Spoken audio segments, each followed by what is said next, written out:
what is required here is a future for Syria which is stable and can work, and that means some of the elements of the state need to continue, and also you need to find people in the government who can back Christians, Sunnis, Kurds, Alawites, so that government represents all of Syria, and that's the process that needs to be gone through, and that's what the talks are all about. As I say, there's still a very big gap, but I think there is some hope that this process could move faster in the future than it has in the past. But let's be frank, we've been coming to these G8s and G7s and G20s and talking about this issue over and over again, and yet the body count has piled up, the migration issue has got worse, the terrorism situation has deteriorated, and that's why compromise is necessary to try and get this political deal. But in the end, it's not a political deal that can be imposed from outside. It's a political deal that the Syrian people themselves have to not just accept, but welcome. Otherwise, it won't work.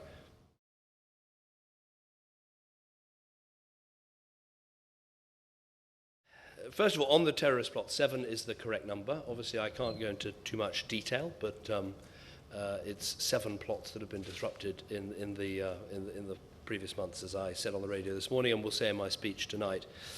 In terms of my relationship with Putin, look, we have very big disagreements about Ukraine, big disagreements about Syria. I've always tried to keep lines open so we can talk.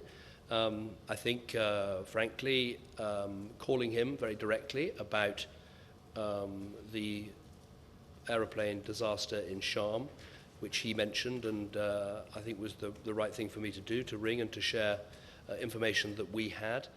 I think that underlines the sort of common battles and struggles that we have, that where we do agree with each other, we should work together.